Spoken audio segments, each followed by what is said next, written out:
Welcome to GLS Carriers Presents Team Talk. I'm Ken Cox, and I was kissed by the sun. Today we've got Francis Ham, Kenny Coons. Behind the scenes we've got Danny. Hello. And we are Drivers for Drivers. Hey, we got it that time. Absolutely. That was a lot better than last week. I just moved my lips. Today we're gonna got a couple anniversaries, a couple birthdays. We'll talk new hires, fuel mileages, kind of stuff that's going on around the town and all the good stuff. This week's anniversaries, there's Roger Everlin with 3 years. We've got Eric Womble with a year. We have Brian and Todd with birthdays. So happy birthday, guys. Happy birthday. Congrats, guys. We've got some movement going on down south, down in Missouri. Yeah, we do. We do. You know, Missouri's been impacted with a lot of moisture here lately. It's, we were hoping to be on the grounds by now. Just too much moisture. It's slowing things down. They're still working at it, slowly but surely. We were looking at digging our retention pond at the bottom of the hill. However, it was retention lake, so I couldn't really get in and build a pond because of all the water. So waiting for that stuff to go down. We do have some exciting news, though. We've got a new member of the team that's joined in. We've got a new an individual that has made a choice to join on with our team, and we look forward to working with him. So he will be the operations manager of the yard down in Carthage. He is a local from that area. Been there, I'm guessing, most of his life.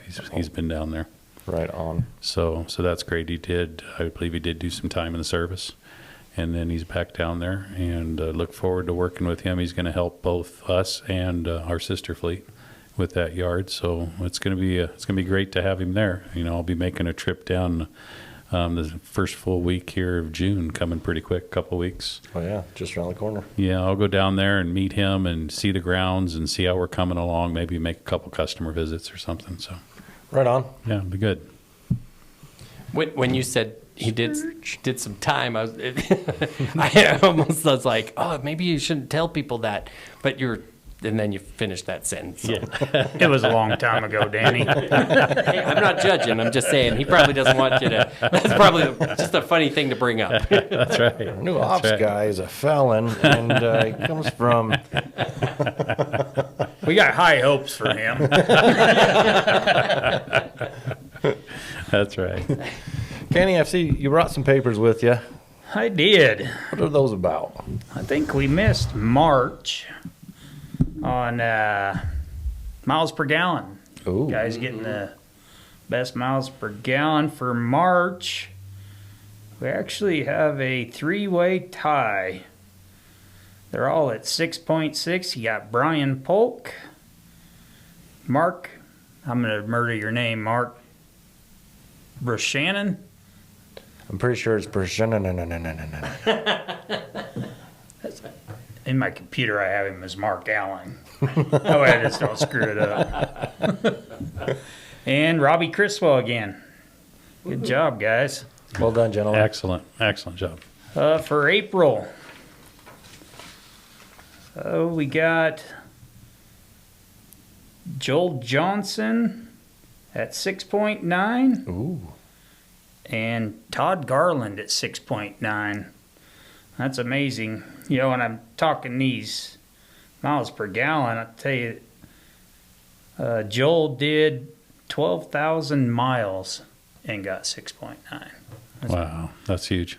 And Todd was a little over 11. That's pretty good. Yes, it is. It's a lot of, Yes, lot of it miles. Just a little fuel for these drivers. I was checking out these miles. Anthony Talcott for April, 15,000 miles. Wow, that's good. All legal. All legal. That's crazy. Yeah, Great job, Anthony. That's just amazing. absolutely.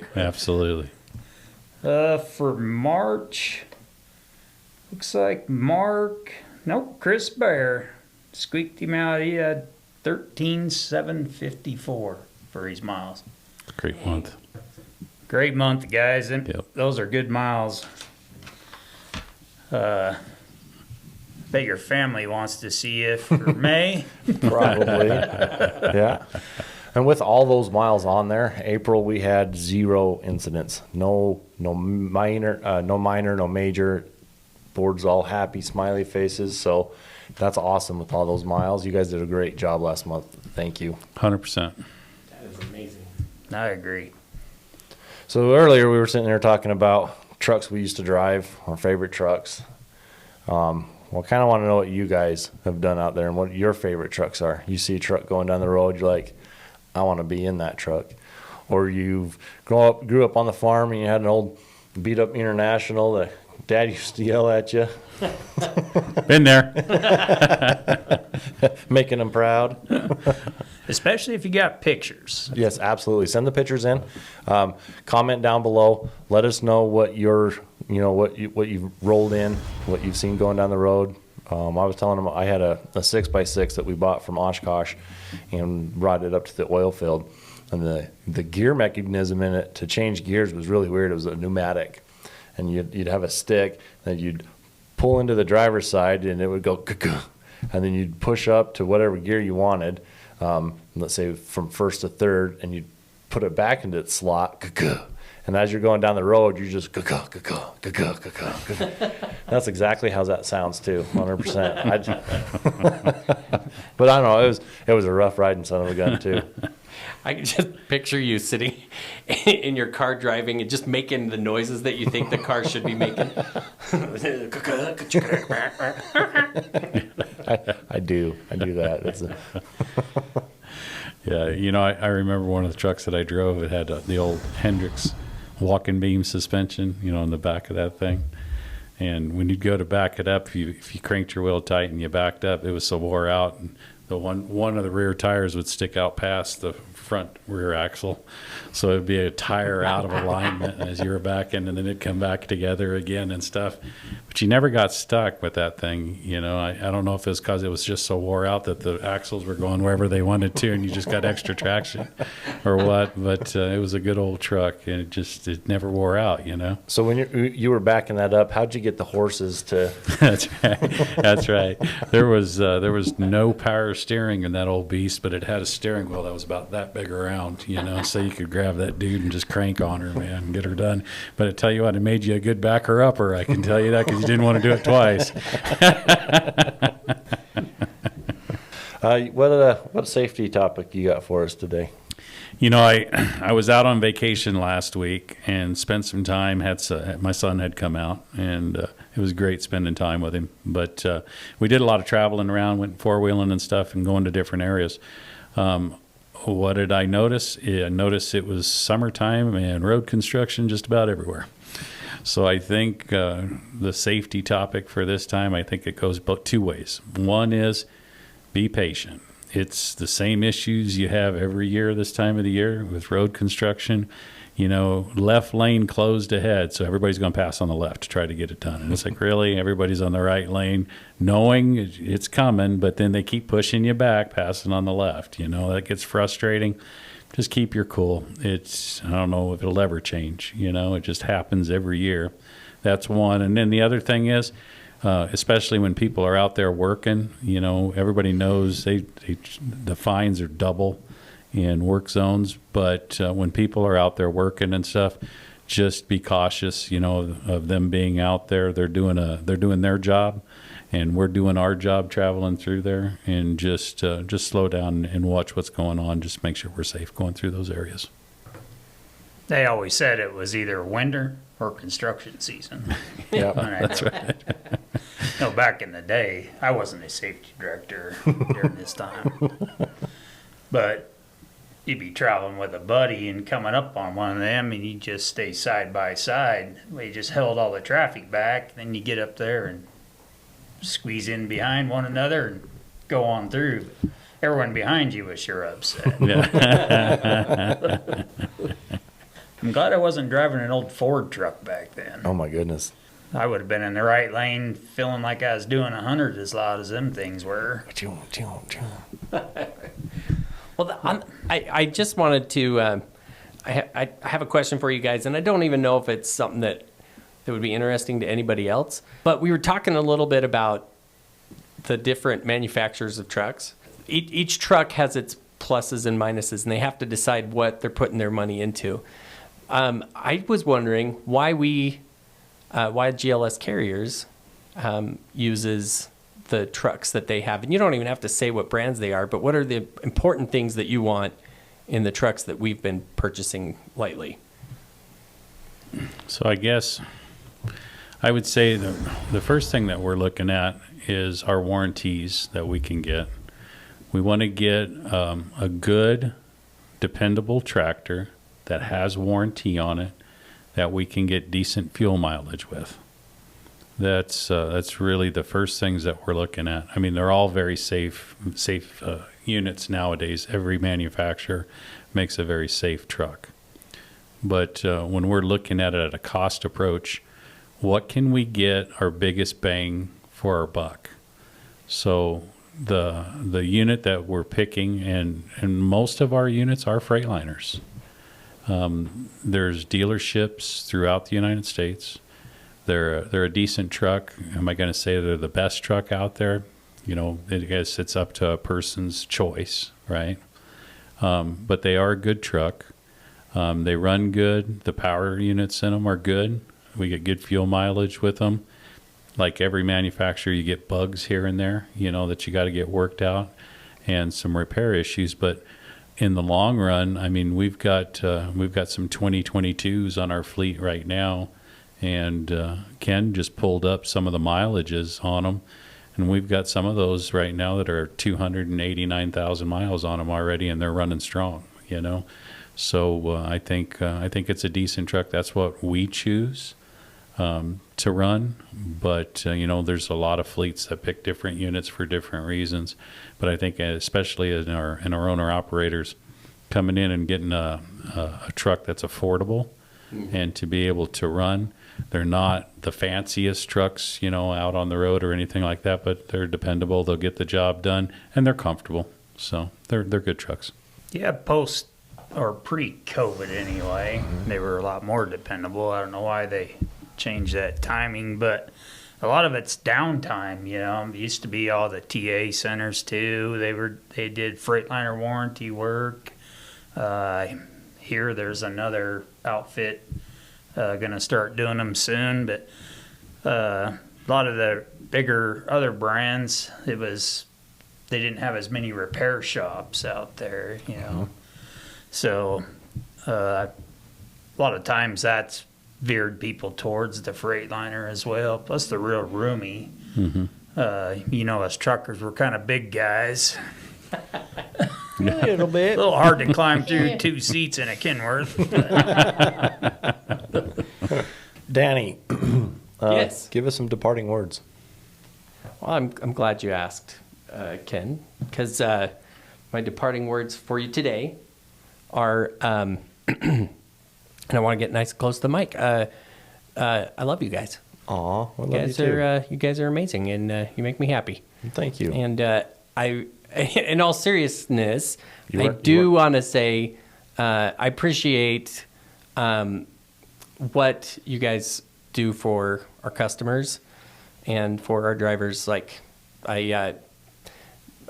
before the cameras come on, you guys don't see what they're talking about and stuff like that.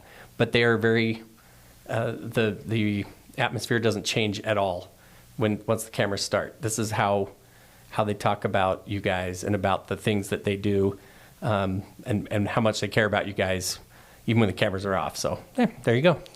Thanks, Danny. Thanks, Danny. Yeah, no problem. And thanks to you too. You know, you're a big part of our team here in everything that you do here. You're always working, putting things together for us and whatnot. And nobody can see on the other side of the room here. They're seeing us at a table. But if you were to look the other direction, you've got lights set up. You've got 4 cameras set up. You're doing all kinds of stuff in the background, making this thing all possible and doing this for us every week.